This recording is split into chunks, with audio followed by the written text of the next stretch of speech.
अस्सलामुअलैकुम। प्रोग्राम अवामी मसाइल के साथ मैं हूँ हाजरा हुमायूं। आज हम बात करेंगे कि जो महंगाई है वो पाकिस्तान में दिन ब दिन बढ़ती ही चली जा रही है और इसमें कोई भी कमी वाक़या नहीं हो रही है।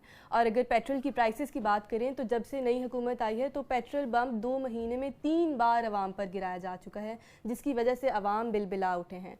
आज इस पर डिस्कशन के लिए हमारे साथ मौजूद हैं सर एहसन फारूकी साहब, जो कि faculty of media and mass communication के लेक्चरार और कोऑर्डिनेटर हैं। अस्सलाम वालेकुम सर। वालेकुम अस्सलाम हाजरा, आई एम गुड। आप बताएं, ठीक है सर। जैसे कि आप जानते हैं कि पेट्रोल की प्राइसेस क्योंकि इंक्रीज़ हो रही हैं, तो इसका जो इफ़ेक्ट है, चाहे वो हमारी इलेक्ट्रिसिटी है, आइदर इट इज़ ट्रांसपोर्ट, सब पे इफेक्ट आ रहा है। यानी कि आप कह सकते हैं कि एक फ़र्द से लेकर पूरी मईशत को ये असरअंदाज करती है। तो आपके लिहाज से ऐसे क्या मुहरिकात हैं जिसकी वजह से जो प्राइसेस हैं ये इंक्रीज़ ही होती जा रही हैं? Thank you very much Hazra कि आपने एक बड़े अच्छे इंपॉर्टेंट टॉपिक के ऊपर जो है प्रोग्राम बुक किया और क्वेश्चन आपका बड़ा पर्टिनेंट है। देखें, एक्चुअली मसला ये है कि हम लोग एक डेवलपिंग नेशन है और हमारे यहाँ सोर्स ऑफ इनकम है वो बहुत लिमिटेड है और सैलरीज बहुत ज़्यादा वो नहीं है, हाई नहीं है। तो इसका जो प्राइस फ्यूल प्राइस इंक्रीज़ होती है, इसका सबसे डायरेक्ट इम्पैक्ट आता है एक लेमैन के ऊपर, क्योंकि हमारे यहाँ unfortunately we are living in a mega cities. Specially अगर मैं लाहौर, कराची वगैरह की बात करूँ तो आपको कोई मैसिव पब्लिक ट्रांसपोर्ट सिस्टम नज़र नहीं आता। तो we are totally relying on our on convenience.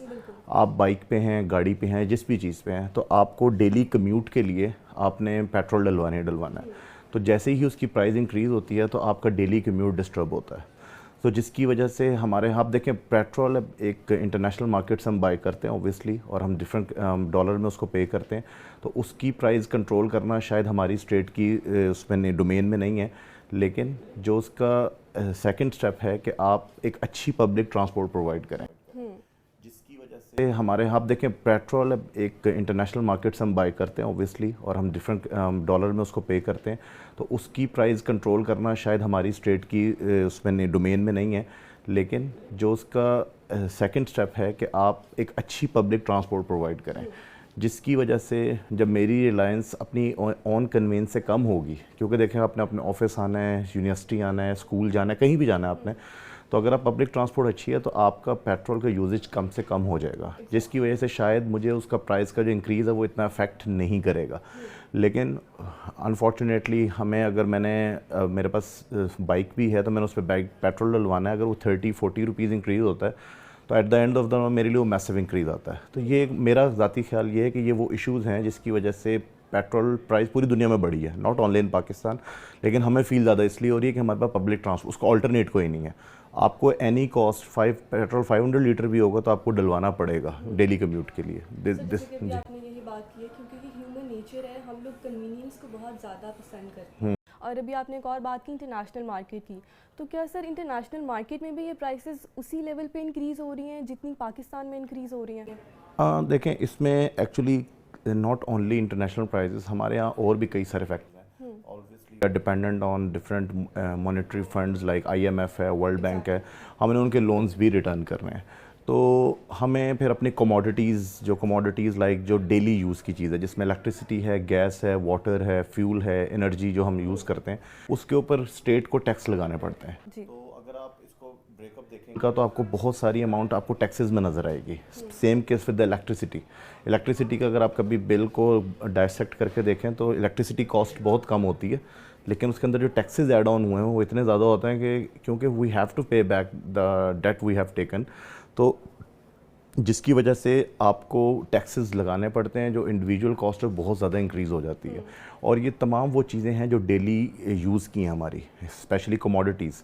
तो अगर वो ये नहीं लगाएंगे तो ऑब्वियसली हमारे पर सैंक्शंस लग जाती हैं। अभी देख लें, लास्ट 2 मंथ से हम लोग सिर्फ इसी चीज़ पे बैटलिंग कर रहे हैं कि हमें IMF कोई लोन दे दे या हमें चाइना कोई loan they they, just because of कि हम अपनी, ताकि उसको इकोनॉमी को सस्टेन कर सकें। एंड सर अगेन, अगर वो हमें फॉर इंस्टेंस स्टेप देते हैं, लोन देते हैं, तो again they have their own goals. Exactly, we need to fulfil it. हमें अपनी फॉर इंस्टेंस अगर अपनी डिमांड पूरी करवानी है तो हमें उनकी ही वही goals, whatever their mission और vision is, we have to fulfil it.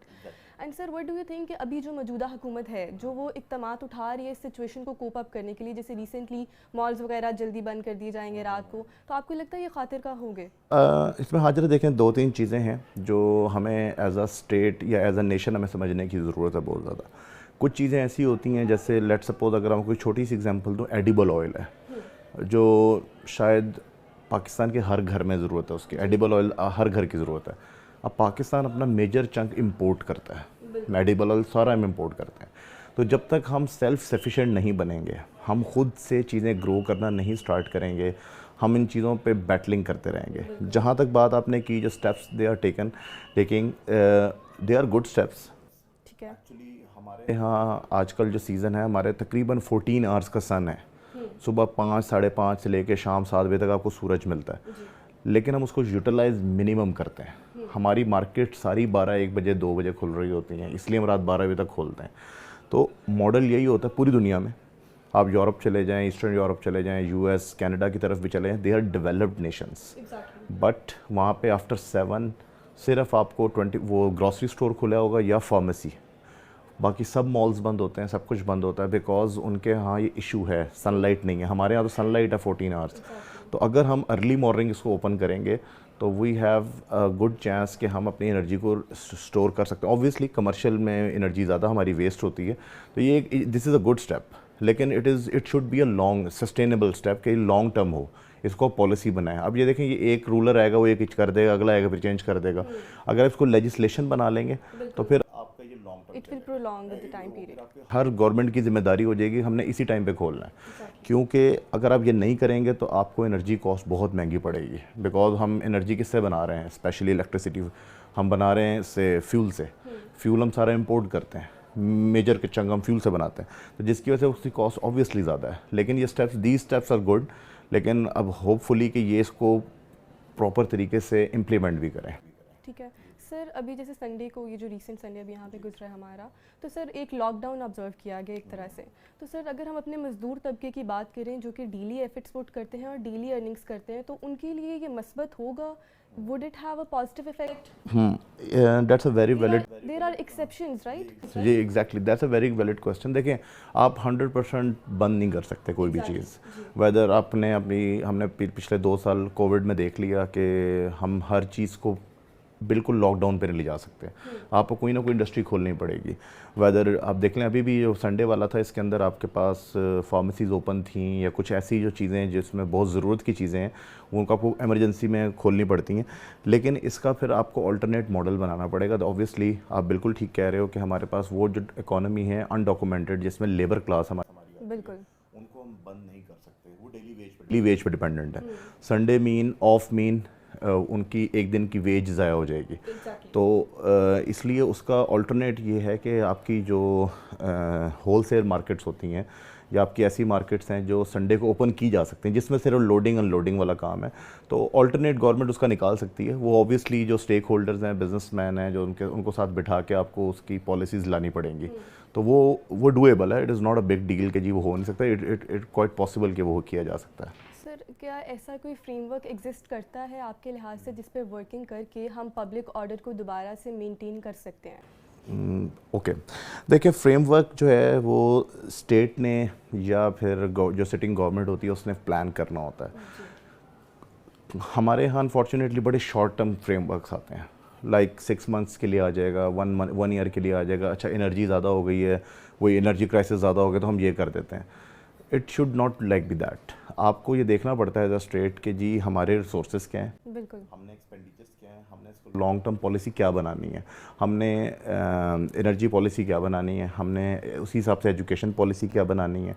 हर चीज़ की पॉलिसी डिज़ाइन होती है, लेकिन हमारे यहाँ कभी नहीं बनी है अनफॉर्चुनेटली। स्टेट लेवल पे वो जो बनती है वो बड़ी शॉर्ट टर्म, लाइक जी अच्छा कोविड में ये कर लेते हैं, ओके व्हाट नेक्स्ट, कोविड ख़त्म, अब दोबारा क्या करेंगे? अब रिवर्स तो नहीं आप कर सकते क्योंकि एंटायरली वर्ल्ड डायनामिक्स बदल गए। लेकिन अभी तक हमें कोई ऐसा फ्रेमवर्क नज़र आया जिसमें ये पता चले कि यार हाँ अगले 5 साल या 10 साल या 20 ईयर्स में जाके ये इसके आउटपुट आएंगे। क्योंकि जो भी फ्रेमवर्क स्टेट बनाती है वो ओवरनाइट रिजल्ट नहीं आता, at least they need 5 year 6 year इस तरह का टाइम आपको रिक्वायर्ड होता है। जी सर मैं डिस्कशन को यहीं पे कंक्लूड करना चाहूँगी। बेसिकली जैसे अभी आपने रिसेंट अभी ये बात की थी कि जो हमारे इकोनॉमी की अगर बात की जाए तो पाकिस्तान की जो इकोनॉमी है वो कंज्यूमर इकोनॉमी है, तो हम कंजम्पशन पे ज़्यादा फोकस करते हैं, rather we should focus on the production of the resources. तो अगर प्रोडक्शन होगी तो ही आई फील के पॉजिटिव जो इम्पैक्ट है वो ज़्यादा होगा। तो प्रोग्राम का वक्त ख़त्म हुआ चाहता है, आपसे इजाज़त चाहते हैं। सर आपके वक्त का बहुत शुक्रिया, थैंक यू। अपना ख्याल रखिए, अल्लाह हाफ़िज़।